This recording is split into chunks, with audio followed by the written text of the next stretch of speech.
Welcome to curricular academy. दोस्तों आज हम करेंगे जेईई कमीशन 2019 के इंपॉर्टेंट क्वेश्चन। तो स्टार्ट करते हैं आज का पहला क्वेश्चन।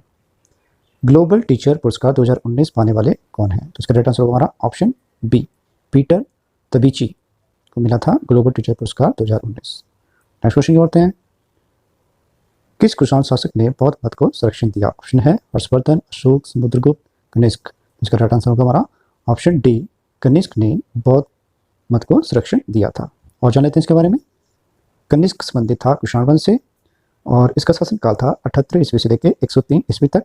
राजधानी थी पुरुषपुर, पेशावर। और जो कुषाण वंश था उसके संस्थापक थे कुजुल कड़फिसेस। और शक संवत की शुरुआत भी कनिष्क ने की थी 78 ईस्वी में।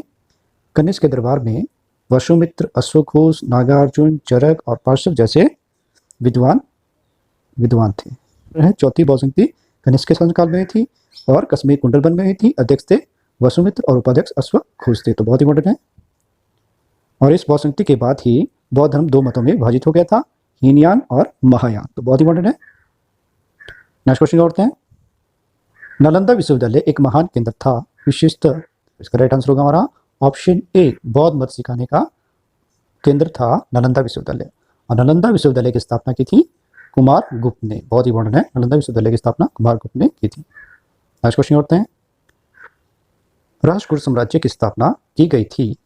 इसका राइट आंसर होगा हमारा ऑप्शन ए, तंती तुर्क ने की थी राष्ट्रकूट साम्राज्य की स्थापना।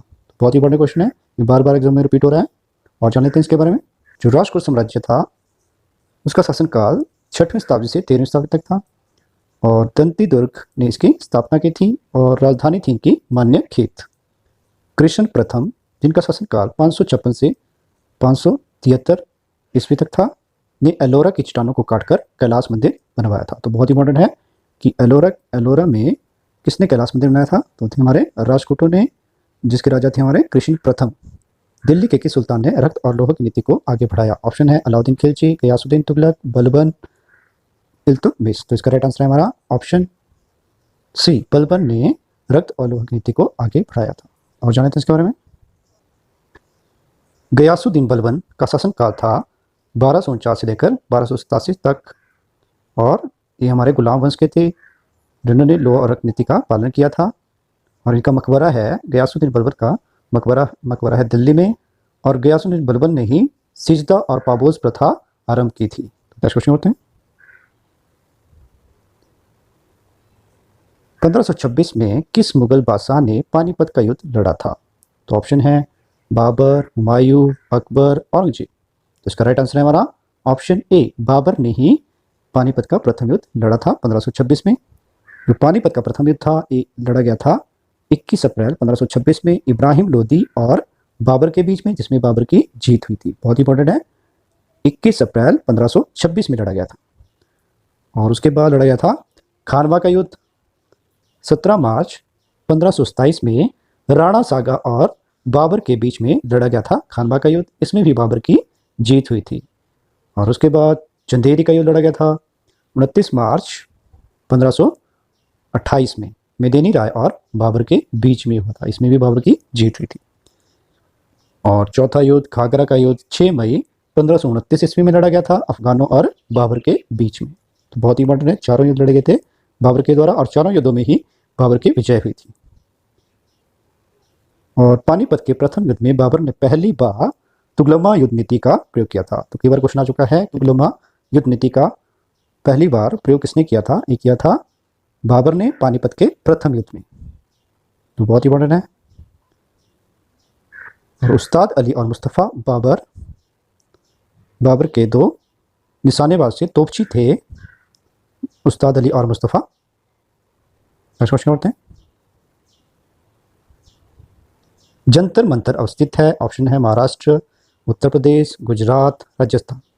इसका राइट आंसर है हमारा ऑप्शन डी, जंतर मंतर है हमारा राजस्थान में और एक जंतर मंतर हमारा दिल्ली में है और एक राजस्थान।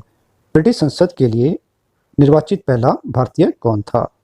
तो ऑप्शन है दादा भाई नौरोजी, गोपाल कृष्ण गोखले, पीसी पॉल, लाला लाजपत राय। तो इसका राइट आंसर है हमारा ऑप्शन ए, दादा भाई नौरोजी। दादा भाई नौरोजी पहले निर्वाचित भारतीय थे ब्रिटिश संसद में। कांग्रेस के दूसरे अधिवेशन की अध्यक्षता की थी दादा भाई नौरोजी ने, और इन्होंने कांग्रेस के 3 अधिवेशनों की अध्यक्षता की थी दादा भाई नौरोजी ने। और गोपाल कृष्ण गोखले महात्मा गांधी जी के गुरु थे गोपाल कृष्ण गोखले। महात्मा गांधी गहरे रूप से किसके लेखन से प्रभावित हुए थे? ऑप्शन है बर्नार्ड शॉ, कार्ल मार्क्स, लेलन, लियो टॉल्स्टॉय। इसका राइट आंसर होगा ना ऑप्शन डी, लियो टॉल्स्टॉय के लेखन से सबसे अधिक प्रभावित थे महात्मा गांधी, और इन्हें ही लियो टॉल्स्टॉय को ही महात्मा गांधी का आध्यात्मिक गुरु भी कहा जाता है। और महात्मा गांधी के राजनीतिक गुरु थे गोपाल कृष्ण गोखले। तो बहुत इंपॉर्टेंट है। नेक्स्ट क्वेश्चन होते हैं, भारतीय संविधान के मूल कर्तव्यों का समावेश किस संशोधन के द्वारा हुआ था? ऑप्शन है 42वें, 44वें, 73वें, 50वें। तो इसका राइट आंसर है हमारा ऑप्शन ए, 42वें संवैधानिक संशोधन के द्वारा मूल कर्तव्यों को भारतीय संविधान में जोड़ा गया था। और 42वां संशोधन हुआ था 1976 में।